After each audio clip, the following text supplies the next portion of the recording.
Assembly సమావేశాల్లో మంత్రి సీతక్క మాట్లాడుతున్నారు. లైవ్ చూద్దాం. కాబట్టి ఇవాళ ఎక్కడన్నా అంటే హాస్టల్ వాళ్ళ యొక్క తప్పులు ఒప్పులు ఏమైనా ఉన్నా కూడా కొన్ని వాళ్ళ పేదరికం వాళ్ళ పరిస్థితిని బట్టి లోకల్గా కొంత ఫండ్ మొబిలైజ్ చేసి కూడా గవర్నమెంట్ నుంచి కొంత ఆదుకోవడం కూడా జరుగుతుంది అధ్యక్ష. ఇదే ఆసిఫాబాద్ జిల్లాలో 15 రోజులలో గత ప్రభుత్వంలో 5 చనిపోయారని 4 చనిపోయారని అంటే 4 ఫోటోలు ఇచ్చారు, ఇక్కడ 5 పేర్లు ఇచ్చారు సార్. ఇట్లాంటివి కూడా గతంలో జరిగినాయి. ఏదేమైనా ఇది జరగకుండా ఉండాలనేదే మా యొక్క విజ్ఞప్తి సార్. అందుకనే బలోపేతం చేయాలని చిత్తశుద్ధిగా స్కూళ్ళను బలోపేతం చేయాలి, విద్యను అందరికీ అందుబాటులో తీసుకురావాలి. అంటే రూపాయి లేకున్నా కూడా కష్టపడి ప్రైవేట్ వైపు మొగ్గుతున్నారు. కాబట్టి ఇప్పుడు మా అంగన్వాడీ సెంటర్లలో కూడా సార్ ఫ్రీ స్కూల్స్ పెట్టి వాళ్ళకు యూనిఫామ్స్ ఇచ్చి నర్సరీ కూడా స్టార్ట్ చేసినాం సార్. ఇంగ్లీష్ విద్య మీద మక్కువతోటి లేదా ఇంకొక ఇదవుతుందని 57 రకాల పిల్లలు ఆడుకునే వస్తువులను కూడా ఇచ్చి చిన్నతనం నుంచే మరి తొలివడి అమ్మ అయితే మలివడి అంగన్వాడీ కావాలనేటువంటి లక్ష్యంతో కూడా నర్సరీ కూడా అంగన్వాడీలలో పెట్టి గతంలో ఎప్పుడు లేని విధంగా యూనిఫామ్స్ కానీ ఇతరత్ర ఇన్ఫ్రాస్ట్రక్చర్ కూడా డెవలప్ చేయడం జరిగింది అధ్యక్ష. అదేవిధంగా ఆదినారాయణ గారు మరి అదేవిధంగా ఆది సీనన్న గారు మాట్లాడినట్టుగా ఖచ్చితంగా మరి ఆశ్రమ స్కూళ్ళని ఇప్పటికే ఏదైతే ఉన్నాయో వాటిని గతంలో మామూలుగా అప్గ్రేడ్ చేసారు కాలేజెస్గా. కానీ మొన్న సీఎం గారు ఆదేశిస్తూ జగ్గన్నపేట నా ఊరు సార్, అక్కడ కూడా గతం నుంచి అక్కడ స్టాఫ్ కానీ అక్కడ కాలేజీలో ఉండే అంటే దానికి పూర్తి స్థాయిలో పర్మిషన్ లేకపోవడంతో మొన్న ఇవ్వడం జరిగింది సార్. అదేవిధంగా మా ములుగులోనే తాడువాయి ఇంకా కొన్ని చోట్ల ఆశ్రమ స్కూల్స్ ఏవైతే ఉన్నాయో అవన్నీ కూడా అప్గ్రేడ్ చేయడం జరిగింది. తప్పకుండా ఆశ్రమ స్కూల్స్ అన్నీ కూడా రాబోయే కాలంలో కాలేజెస్గా అప్గ్రేడ్ చేయడం జరుగుతుంది అధ్యక్ష.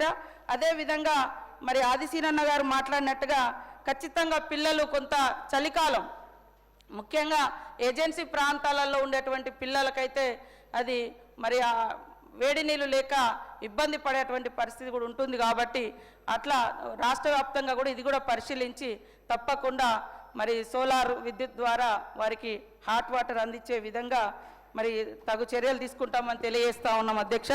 ఒకవేళ కలెక్టర్లు కానీ ఎవరైనా ఇందాక దుబ్బాక ఎమ్మెల్యే గారు చెప్పినట్టుగా కావాలని తొక్కి పట్టినట్టుగా ఉంటే ఖచ్చితంగా నివేదిక తెప్పిస్తాం. ఎందుకు దానికి అవసరం ఏముంది, అవసరం లేదు. జరిగిన విషయం జరిగినట్టుగా చెప్పుకొని ఆ లోపాలు జరగకుండా ఒకవేళ మా నుంచి లోపాలు జరిగితే మేము సరి చేసుకోవాలి, అంతేగాని దాచిపెట్టాల్సిన అవసరం లేదు నాకైతే. ఎందుకంటే మీరే అందరు ఉన్నారు, ఎమ్మెల్యేలు మీరే ఉన్నారు, మాజీ మంత్రులు మీరే ఉన్నారు ఆ జిల్లాలో. మరి ఏం జరిగిందనేది మేము నివేదిక తెప్పించుకొని ఖచ్చితంగా ఆ విద్యార్థి ప్రాణాలు కాపాడుతాం. అదేవిధంగా ఎవరైనా అధికారులు కావాలని నెగ్లిజెన్స్ చేసి తప్పును తొక్కిపట్టే విధంగా ఉంటే వాళ్ళ మీద చర్యలు కూడా తీసుకుంటాం అధ్యక్ష. On the request of the member, the question number 772 has been postponed. Question number 993, Sri Gangula Kamalakar Garu and others, delay in payment of overseas scholarships. Panchayat Raj మంత్రి అధ్యక్ష, ఏ ప్రశ్నకు 1913 అధ్యక్ష, బి ప్రశ్న 1వ వాయిదా కింద 725 మంది విద్యార్థుల అధ్యక్ష, 2వ వాయిదా కింద 1188 మంది విద్యార్థుల అధ్యక్ష. సి ప్రశ్న మరి ఇప్పటికీ 167,28,00,000 మొత్తాన్ని 1333 మంది విద్యార్థులకు మంజూరు చేయడమైనది అధ్యక్ష. డి ప్రశ్న అట్టి కేసులేవి నివేదించబడలేదు అధ్యక్ష. ఈ ప్రశ్న మరి బిల్లులను త్వరలోనే క్లియర్ చేయడం జరుగుతుంది అధ్యక్ష. గౌరవ గంగుల కమలాకర్ గారు. అధ్యక్ష, గౌరవ మంత్రి గారు సీతక్క గారు ఇంత ఇంపార్టెంట్ క్వశ్చన్ అధ్యక్ష, బడుగు బలహీన వర్గాలకు చెందించిన ప్రశ్న అధ్యక్ష.